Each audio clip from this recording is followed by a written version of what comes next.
Well, Kai Kara France, thanks ever so much once again for your time on Fox Sports. We always appreciate your time on the show. No, thank you. Always a pleasure. It's just part of the gig. Yeah, absolutely. Now, it's been a long road for you to get back to this title shot. Kai, how does it feel for Fight Week to finally be upon us? Just makes it all real. When I got the date and I got International Fight Week, and just being here, walking down the strip, seeing my face on all the hotels and posters and all the billboards, just yeah, a nice reflection of how far I've come in my journey. 15 years of fighting, but I haven't took this off yet, and that's to be a world champion. So just very, very focused, locked in, and ready for all of this. Well, it's good that you mentioned that, Kai, because we were speaking to your friend and teammate Alex Volkanovski just now, and we were talking about the difference in spectacle for you, right? Because the last time you fought for a title shot, it was very big, right? You were the co-main of an Amanda Nunes fight in Texas, but this time it's even bigger, right? You're one of the stars of International Fight Week. You've got your name up in lights, your face plastered on billboards all along the Las Vegas Strip. How have you found the spectacle and all the fanfare around the week? Like I put myself in the situation, so it becomes a part of growth and progression. And the UFC have rewarded me with all my hard work, and they know I can deliver. Me and Pantoja are both exciting fighters, and to be a co-main, you're expected to go out there and put on a show for the fans. So being on one of the biggest cards of the year, um, that's what I'm ready to do. And yeah, I just welcome it all. I don't really shy away from big moments. I fought in Vegas before, a lot of times actually. That's where I knocked out Cody Garbrandt when he dropped a flyweight. So, I've been in this situation before. I've been in these big fights, but I've got a tough challenge in front of me. That's why I'm just focused on the game plan, focused on my skill and what I bring to the table. Well, it's good that you bring that up, Kai, because you told me last week that you want to be the first to crack Alexandre Pantoja's chin, but Alexandre hasn't lost in 5 years. What makes you think you can be the one to win that streak?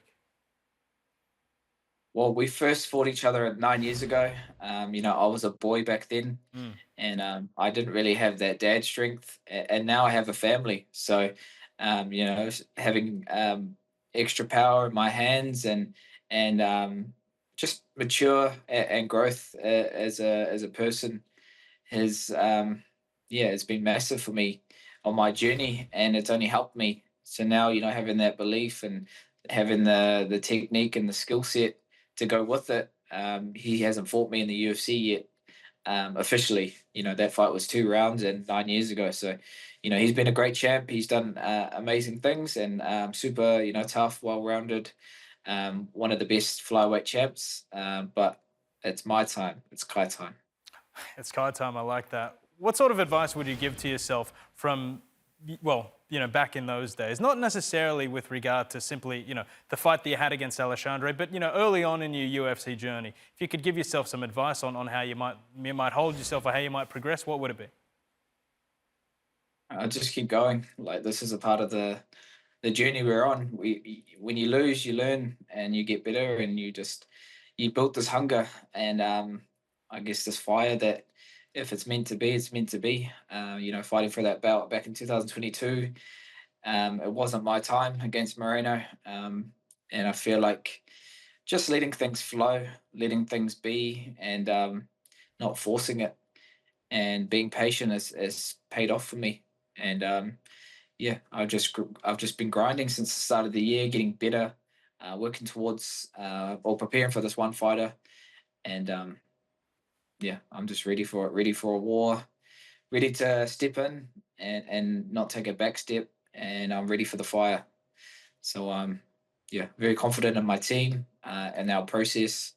And our team's been here many times before, fighting for world titles with Volk and Izzy, and I want to stand alongside my teammates as the next world champion. Well, speaking of that, we were just speaking with Joe Lopez, and he was praising your takedown defense, saying it's some of the best at 125. But what about when it does get to the ground, Kai? How have you prepared for Alexandre's relentless and at times unpredictable style on the ground and in the scrambles? I'm pretty underrated for my ground game. I don't show it much, but I have shown it in fights before against Brazilian Jiu Jitsu world champions, and end up getting out of the worst positions possible and getting back to my feet and knocking them out against a undefeated wrestler from Russia. His best game was to take me down. He did get me down eventually, but I always got back to my feet, and I was able to neutralize his best weapon, and then put the pressure on him. And then these elite strikers, I've gone toe to toe, and I've knocked out one of the most feared former bantamweight champs of the UFC in Cody Garbrandt. So I've done it before. These up and comers, Steve Ersic was a hot prospect coming through, and a lot of people overlooked me in that fight. So hey, I welcome being the underdog. I don't mind being overlooked because they can't control anything. All I can control is um, what I bring to the table, and yeah, I just I've gone everywhere. I've felt it all in this camp. Every bad situation I've fought my way out of, and I'm at this point where I'm coming in my career best, maturity wise, strength wise, and yeah, I just want this so bad. Yeah, Kai, I love talking to you, particularly recently, because you seem like you're almost a different person. You seem even more grounded than you always were. It feels like you're even more connected to your culture, your heritage, and your family than you ever were before. When you're going through difficult weight cuts and stuff like that, how much do you channel that in getting over those mental struggles and those mental battles in the lead up to a fight? Yeah, I think through my career and where I'm at in my life, instead of looking for answers externally and trying to find it, you have to go inwards and find it in yourself. You find out why you're fighting, what's your purpose, what are your intentions, and really yeah, take peel back some layers to figure out what those things are. And I've been on that journey and reconnecting with my culture, and it's keeping me grounding. My beautiful wife has been a massive part of um, yeah, just prioritizing what's important in life. And if I'm not in the gym, just grinding and trying to get better, I'm at home putting energy into my family. So just in a great place, just in a great place where I can yeah, be a bit more clear headed in what I'm trying to do, and just give it everything.